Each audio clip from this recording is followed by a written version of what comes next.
मेंदम मंजपाई योजना किस राज्य में शुरू की गई है? तमिलनाडु। जनता द्वारा कपड़े के थैलों के उपयोग को बढ़ावा देना और प्लास्टिक की थैलियों के उपयोग को हतोत्साहित करने के उद्देश्य से हाल ही में तमिलनाडु के मुख्यमंत्री एम.के. स्टालिन ने मेंदम मंजपाई योजना शुरू की है। इस अभियान का आयोजन राज्य प्रदूषण नियंत्रण बोर्ड द्वारा किया गया है। यह जागरूकता अभियान पीले कपड़े के थैले या मंजपाई के उपयोग पर केंद्रित है ताकि जनता को पर्यावरण के प्रति अनुकूल बैग के इस्तेमाल हेतु प्रोत्साहन मिले। हाल ही में ब्रह्मोस मिसाइल निर्माण इकाई का उद्घाटन किस शहर में किया गया? लखनऊ। रक्षा मंत्री राजनाथ सिंह ने ब्रह्मोस एरोस्पेस क्रूज मिसाइल निर्माण इकाई की आधारशिला लखनऊ में रखी। इसके साथ डीआरडीओ रक्षा औद्योगिकी और परीक्षण केंद्र की नींव भी रखी गई। यह परियोजना लगभग 5,500 लोगों को रोजगार के अवसर प्रदान करेगी। ब्रिक्स नौ विकास बैंक ने किस देश को अपने नए सदस्य के रूप में शामिल किया है? मिस्र। ब्रिक्स न्यू डेवलपमेंट बैंक ने मिस्र को अपने नए सदस्य के तौर पर शामिल किया है। मिस्र एनडीबी में शामिल होने वाला चौथा नया सदस्य होगा। इससे पहले अपनी वैश्विक पहुंच को विस्तारित करने हेतु एनडीबी ने बांग्लादेश, संयुक्त अरब अमीरात और उरुग्वे को सदस्य बना चुका है।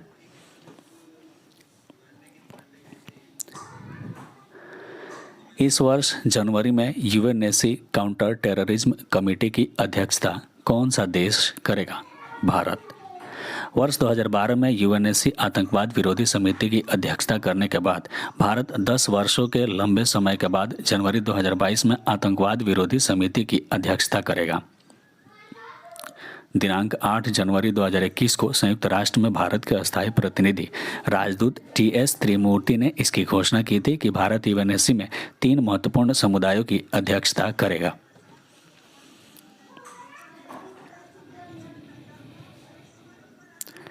प्रधानमंत्री नरेंद्र मोदी ने 30 दिसंबर को उत्तराखंड के हल्द्वानी में 17,500 करोड़ रुपए से अधिक की लागत वाली कितनी परियोजनाओं का उद्घाटन और शिलान्यास किया? 23।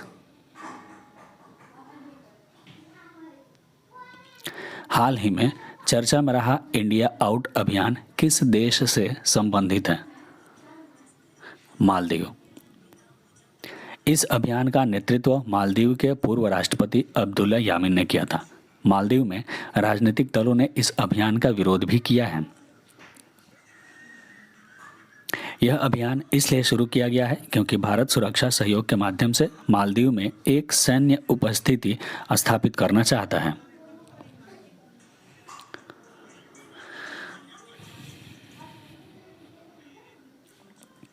बीजिंग में होने वाले शीतकालीन ओलंपिक की 2 अलग अलग स्पर्धाओं के लिए क्वालिफाई करने वाले पहले भारतीय जो बन गए हैं।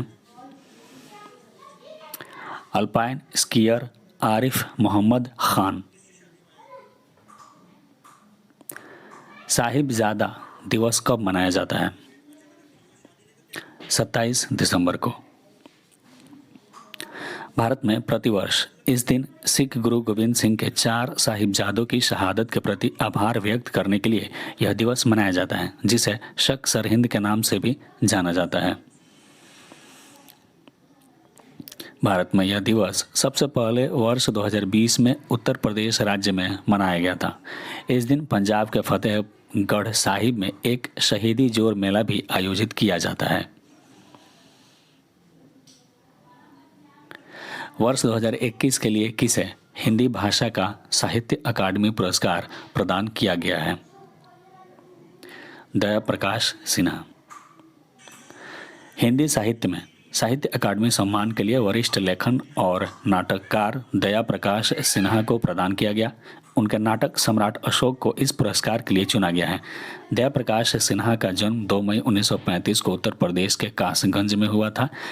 वे अवकाश प्राप्त IAS अधिकारी होने के साथ साथ हिंदी के प्रतिष्ठित लेखक, नाटककार, नाट्यकर्मी, निर्देशक व चर्चित इतिहासकार हैं।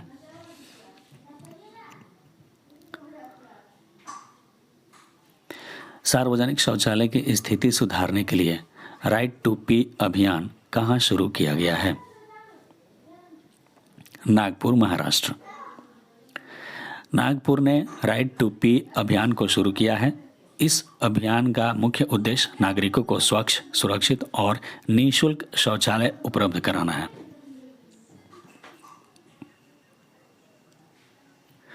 प्रधानमंत्री नरेंद्र मोदी ने हाल ही में किस राज्य में 11,000 करोड़ रुपए की जल विद्युत परियोजनाओं का उद्घाटन और शिलान्यास किया है? हिमाचल प्रदेश।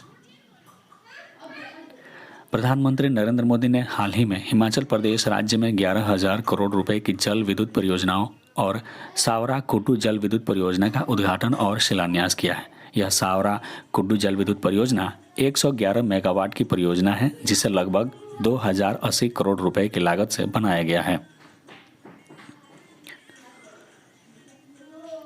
दुनिया की सबसे लंबी मेट्रो लाइन किस देश में शुरू हुई है? शंघाई, चीन। 31 दिसंबर 2021 को चीन के शंघाई प्रांत में दुनिया की सबसे लंबी मेट्रो लाइन खोली गई। इसके साथ ही शंघाई मेट्रो में मेट्रो नेटवर्क की कुल लंबाई 831 किलोमीटर हो गई है। यह दुनिया भर में सबसे लंबा नेटवर्क बना हुआ है। 2 नई लाइनों के खुलने से शंघाई में पूरी तरह से स्वचालित मेट्रो लाइनों की कुल संख्या बढ़कर 5 हो गई है, जिसकी परिचालन लंबाई 167 किलोमीटर है। दक्षिण अफ्रीका के किस खिलाड़ी ने टेस्ट क्रिकेट से तत्काल प्रभाव से संन्यास लेने की घोषणा की है? Quinton de Kock.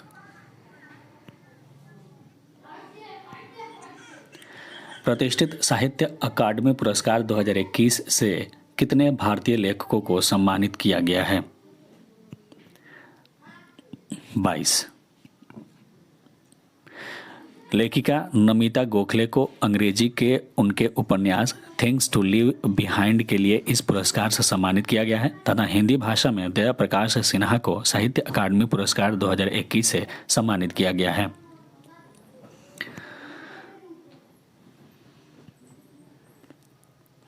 साहित्य अकादमी ने हाल ही में 20 भाषाओं में अपने वार्षिक साहित्य अकादमी पुरस्कार 2021 की घोषणा की है। पुरस्कारों की अनुशंसा 20 भारतीय भाषाओं के निर्णायक समिति द्वारा की गई है। मिसेज इंडिया गैलेक्सी 2021 का खिताब किसने जीता है? निकिता सोकल। नई दिल्ली वाइब्रेंट कॉन्सेप्ट्स द्वारा मिसेज इंडिया गैलेक्सी 2021 का आयोजन किया गया। डॉक्टर निकिता सोकल को मिसेज इंडिया गैलेक्सी 2021 का खिताब पहनाया गया। किस राज्य में पीएम नरेंद्र मोदी के नाम पर नरेंद्र मोदी मार्ग सड़क का उद्घाटन हुआ है? सिक्किम। सिक्किम में सोमगो लेक और नाथुला बॉर्डर को राजधानी गंगटोक से जोड़ने वाली सड़क का नाम पीएम नरेंद्र मोदी पर रखा गया है। इस नई बनी सड़क का गवर्नर गंगा प्रसाद ने आधिकारिक उद्घाटन किया है।